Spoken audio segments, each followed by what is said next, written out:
കുറക്കാം. ഒരു ഗ്ലാസ് ചായ ഒരു ദിവസം കുറച്ചാൽ 700 കോടി ചായയാണ് ബാക്കി.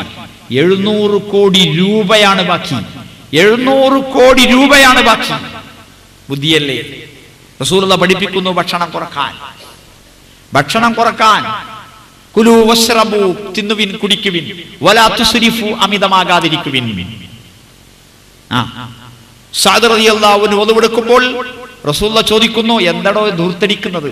എന്താ അമിതമായി വെള്ളം ഉപയോഗിക്കുന്നത്? വെള്ളം എന്താ അധികം ഉപയോഗിക്കുന്നത്? അപ്പൊ സഹാബത്തിയുടെ ചോദ്യം, അഫിൽ വളു ഇസ്റഫുൻ യാ റസൂലല്ലാഹ്, ഒതുവെടുക്കുന്ന വെള്ളത്തിലുമുണ്ടോ അമിതത്വം? റസൂലുള്ളാഹി പറയുന്നു, നഅം ഉണ്ട്.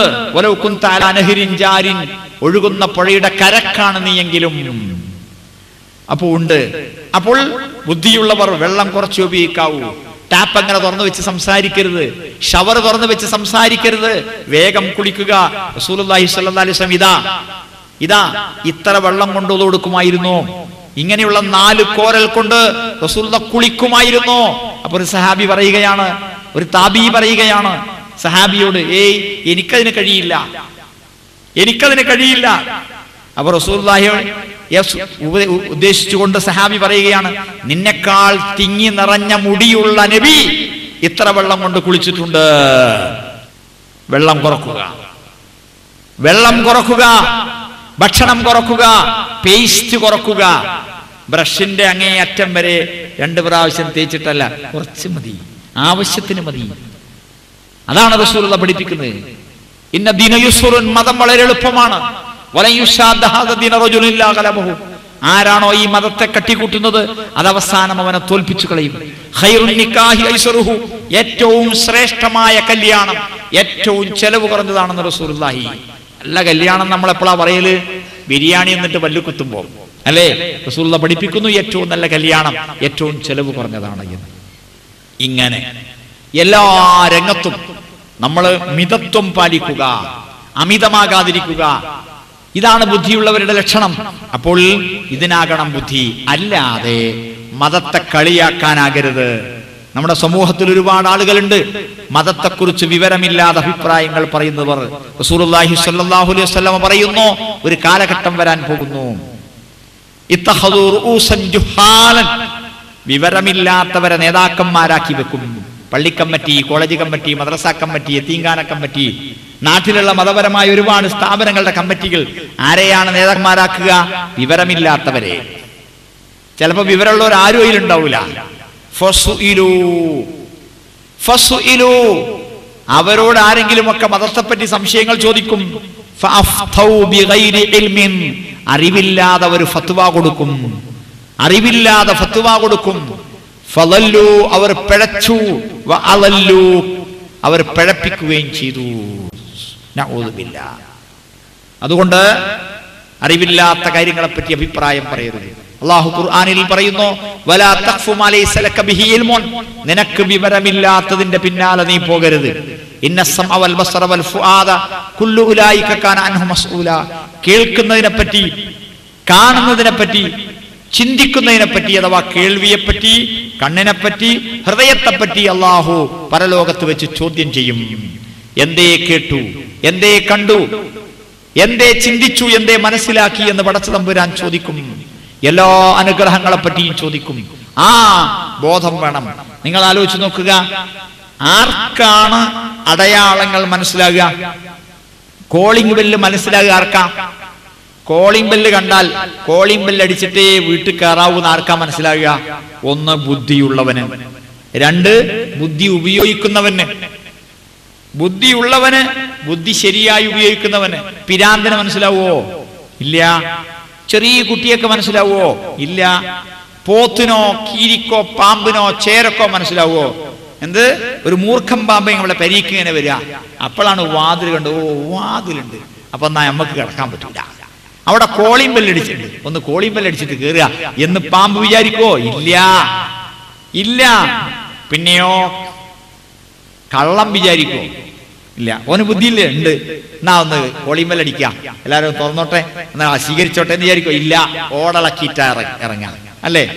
അതാ പെങ്ങളെയും മകളെയും ഭാര്യയെയും ആരാന്റെ ഭാര്യയെയും ഒക്കെ എങ്ങനെയാ വേർതിരിച്ച് മനസ്സിലാകുക? കള്ളു കുടിക്കാതിരിക്കണം, ലഹരി ഉപയോഗിക്കാതിരിക്കണം. നമ്മളുടെ വീടുകളിൽ എവിടെയെങ്കിലും കള്ളുകുപ്പി ഉണ്ടോ? ഉമ്മമാര് ശ്രദ്ധിക്കുക. നമ്മളെ മക്കളാരെങ്കിലും അലമാരയിൽ കള്ളുകുപ്പി കൊണ്ടുവച്ചിട്ടുണ്ടോ? നമ്മുടെ മക്കളാരെങ്കിലും കയറി വരുമ്പോ, ഭർത്താക്കന്മാരാരെയും കയറി വരുമ്പോ നല്ലതല്ലാത്ത വല്ല മണം ഉണ്ടാകുന്നുണ്ടോ?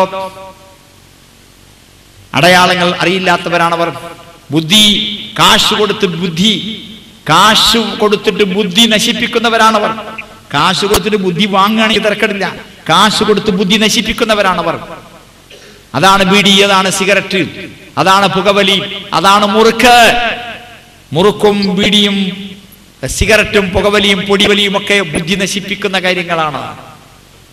ബുദ്ധിയില്ല, കോമൺ സെൻസ് ഇല്ല എന്നതിന്റെ ലക്ഷണം എന്താ? സിഗരറ്റിന്റെ പാക്കറ്റ് നോക്കിയാൽ മതി. അതിന്റെ പുറത്തെന്തായിരിക്കണ്? സിഗരറ്റ് വലി ക്യാൻസറിന് കാരണം. സിഗരറ്റ് വലി, പുകവലി ആരോഗ്യത്തിന് ഹാനികരം. തെറ്റാണോ? ബീഡി വലി തെറ്റാണോ? സിഗരറ്റ് വലി തെറ്റാണോ, കുറ്റാണോ? ആരോടും ചോദിക്കേണ്ട ആവശ്യമില്ല. ആ സിഗരറ്റിന്റെ പാക്കറ്റ് കയ്യിലുണ്ടായിരിക്കെ പിന്നെ എന്തിനാ ചോദിക്കണത്? തിരിച്ചു ചോദിക്കാം. ക്യാൻസറിന് കാരണമാകുന്ന ഒരു കാര്യം ചെയ്യൽ തെറ്റോ ശരിയോ? നമ്മൾ പറ, എന്താ ഉത്തരം? തെറ്റുന്നല്ലേ? വേറെ ആരോടും ചോദിക്കേണ്ട ആവശ്യമുണ്ടോ? ഇസ്തഫ്തി കൽബക, നിന്റെ കൽബിനോട് നീ ഫത്വ ചോദിക്കുക എന്ന ചെലവിയത്തെ പറ്റി റസൂലുള്ളാഹി. നമുക്കും വേണം ലേശം കോമൺ സെൻസ്, നമുക്കും വേണം സാമാന്യമായ ബുദ്ധി. എല്ലാവർക്കും മനസ്സിലാകുന്ന കുറെ കാര്യങ്ങൾ ദുനിയാവിലില്ലേ? ഉണ്ട്. അതുകൊണ്ട് നമ്മളുടെ ബുദ്ധി നമ്മൾ നശിപ്പിക്കരുത്, നമ്മുടെ വിവേകം നമ്മൾ നശിപ്പിക്കരുത്, അല്ലേ? ഏറ്റവും വലിയ ബുദ്ധിയുള്ളവന്മാരിൽപ്പെട്ട ആളുകൾ ലോകത്ത് ആത്മഹത്യ ചെയ്തിട്ടുണ്ട്. ലോകത്ത് ഏറ്റവും വലിയ ബുദ്ധിയുള്ളവന്മാരിൽ പലരും ആത്മഹത്യ ചെയ്തിട്ടുണ്ട്. അഡോൾഫ് ഹിറ്റ്ലർ അടക്കം. കമ്മ്യൂണിസ്റ്റ് മാർക്സിസ്റ്റ് പാർട്ടിയുടെ റഷ്യയിലെ വലിയ വലിയ ആചാര്യന്മാരടക്കം വലിയ വലിയ ബുദ്ധിയുള്ളവന്മാർ, ഡോക്ടർമാർ, എഞ്ചിനീയർമാർ, ബുദ്ധിജീവികൾ അടക്കം പലരും ആത്മഹത്യ ചെയ്തിട്ടുണ്ട്. എന്താ കാരണം? ബുദ്ധിമുട്ടി. എന്താ ബുദ്ധിമുട്ടി പറഞ്ഞാല്? വല്ലാതെ ബുദ്ധിമുട്ടിപ്പോയി എന്നാ എന്താ അർത്ഥം?